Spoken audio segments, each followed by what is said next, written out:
Rev up your engines!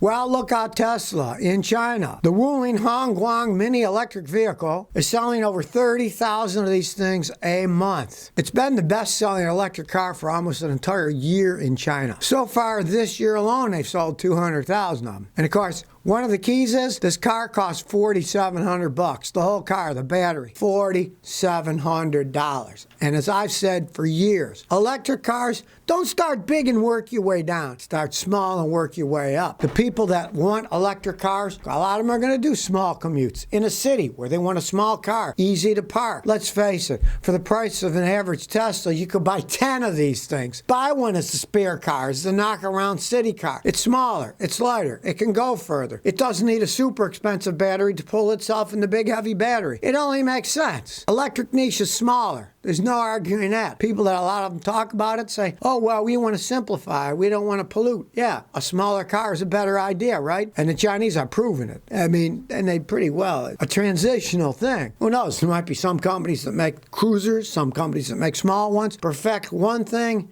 and sell it. Look at Ford with their early Model T. You can get them in any color you want, as long as it's black. They made one car, made a design, sold a heck of a lot of them. Later, they branched up into other ones, but hey, times are changing. Maybe one company will make small ones, one company will make bigger ones. It only makes sense. Well, here we go with Tesla again. Now Tesla's under investigation because its cars keep hitting emergency vehicles. There were 11 accidents, at least, there's probably more, those are the ones that reported, where Tesla's using autopilot or other self-driving features crashed into emergency vehicles when they came to a scene of an earlier crash. Think about it. You got lights flashing, you got things parked all over the place, sideways, ambulances, fire trucks. It confuses the machines again. Now, most of these crashes were at night. You got vehicle lights, flares, those illuminated arrow boards that are pointing, and road cones. Confuses the machines. I guess maybe they got to program into Tesla software the old rubberneck human feature that there's a wreck, everyone slows down and looks over to see what's happening. Maybe the computers will have to be programmed more like people, that they'll be curious and they'll slow down and then look at the wreck rather than come and plow right into it. One in Houston where the two people were killed and they said nobody was driving it, and they're arguing back and forth. Tesla said, oh, they were driving it. Well, it turns out that their vice president admitted the adaptive cruise control was engaged during that wreck and it accelerated to 30 miles an hour right before the car crashed. It was doing the wrong thing. It was driving the car. They're trying to not admit it. Now they are admitting it after the data came out. As the National Highway Traffic Safety Association says, the public should know that no commercially available motor vehicles today are capable of driving themselves. So these people that are lying in the back seat where the car's driving itself, not a smart move. They're going to be confused by all kinds of things. Are confused at night by the moon, advertising billboards. All kinds of things confuse them. The people that do the software, they say that these vehicles are designed to ignore stationary objects when they travel at more than 40 miles an hour. There's a wreck. Those are stationary objects. You can't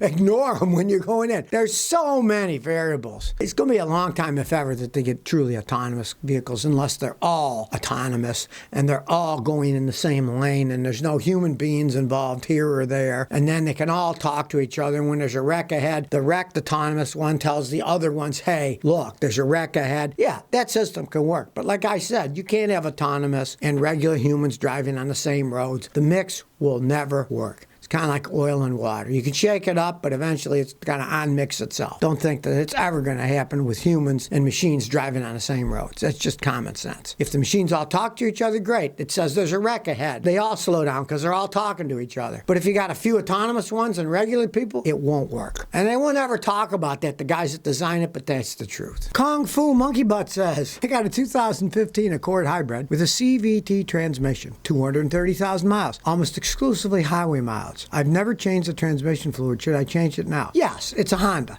Realize that pure highway driving is equivalent to about 10% city driving. So just on paper, that'd be 23,000 miles.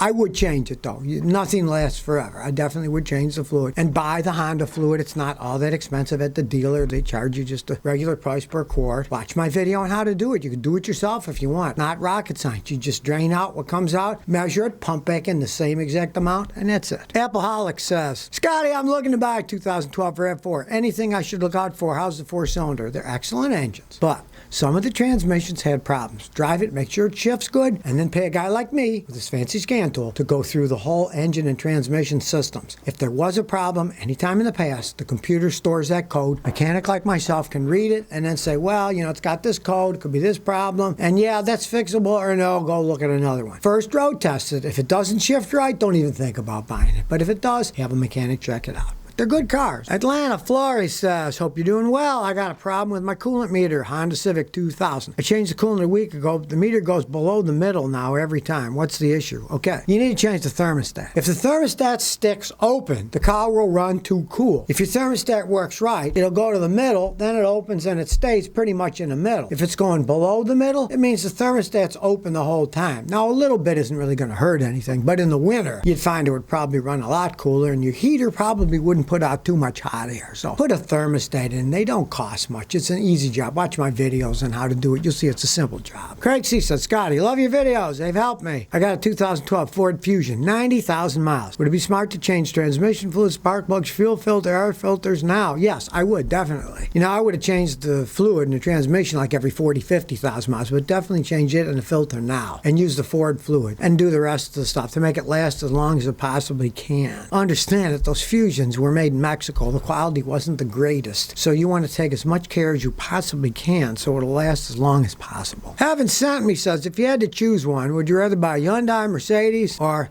BMW? Well, of course, you realize you probably wouldn't buy any of them, but if I had to, I'd buy a Hyundai because it would be a lot cheaper than a Mercedes or BMW. Relatively lower priced cars. They can generally be pretty much trouble-free the first 100,000 miles. I wouldn't buy any of them with more than 100,000 miles on them, but if I had to, I get the Hyundai because, my tax accountant had a Hyundai. She had it for like 10, 11 years. She only had 90,000 miles, but it was starting to give her trouble then, but before, she didn't really put any money into the thing. Frank Gill says, Scotty, I got an '09 Buick Enclave. How can I tell if my motor mounts are going bad, or if they're actually bad? If you start the car and you start and you hear clunk and the motor's picking up and going down, the mounts are bad. If you take off and it clunks and goes down, they can be bad. But the easiest way to check them is you get a trolley jack, like I use for jacking up cars, and a 2x4 piece of wood. You put them under the engine and you jack it up. As you're jacking, watch the engine and transmission. As they rise up in the air, the whole car and the body should. But if the motor and transmission start rising and the body doesn't follow, then look inside, you'll see the mounts are cracked and they need replacing. That's the positive, absolutely best way of checking them, because the whole weight of the car's on them, and can't see it that easy, but once you jack it from the bottom, if they're broken, they'll come up and you'll see they're ripped, and it's time to change them. Lil Junior 214 says, Scotty, I got a 2006 Lincoln Town Car, 150,000 miles. How can I fix rough idling? Many things can cause rough idling. The best thing to do is look at your spark plugs. If they've been in for a while, change them. If the wires are worn out, change them. If the air filter's dirty, change it. If the fuel filter's dirty, change it. Now, if that doesn't fix it, then you start looking for vacuum leaks. It's old enough. It's 16 years old? Look for vacuum leaks. If it's idling, you hear it's sucking air. Simple as a vacuum leak. Broke or fell off or has a crack. You can replace that. That's often, one of those usually fixes it. But if not, try my video, Make Your Car Run Better with a Little Spray Cleaner. That shows you how to clean the throttle, mass airflow sensor using cleaner. There's a special cleaner for the throttle and a special one for the MAF sensor. Buy it, clean it. That's the last thing you could probably do yourself. After that, you're getting into mechanics territory, like head gasket's got a problem, fuel injectors aren't going right, lots of stuff. Weak fuel pressure because the pump's going out. But usually those first things I talked about fix most problems. Mark Hernandez says, Scotty, I want to buy a new Tacoma. Should I go for it? Well, I'm a cheapskate. I'm not buying anything new. And today, with the price of cars, the coronavirus, I wouldn't buy anything new or used because the prices are too high. If you don't mind the price of a Tacoma and you want a truck that lasts you 10, 20, 30 years, bite the bullet and buy it anyways. Because, heck, if it lasts you 30 years and you pay too much, well, maybe that'll be, an extra $20 a month or something. Who knows? But I personally would wait. But they are good trucks. You want a good truck for the money. You can't get a better truck. It's just that they're getting to be really expensive. Kendrick Washington says, Scotty, I got a 95 Toyota Camry. My overdrive light flashes and it shifts only one time. Do you know what's wrong with it? All right. When your light flashes one time, it means there's a code stored in your transmission computer. It means that there's a problem with the transmission and the code shows what area of the transmission to check first. It's not shifting, so obviously there's a problem in the transmission. Now, I can't guess because there are hundreds of different codes. I need my fancy scan tool, plug it in, get the code, and then once I get the code, the scan tool that I have, it's the Think tool. It's a top-of-the-line $6,000 tool I just recently got. It then has a section, and there's a bunch of different tests, and I do them one at a time. And hopefully one of the tests shows that's wrong, and then that's what I replace. You don't just guess. So if you never want to miss another one of my new car repair videos, remember to ring that bell.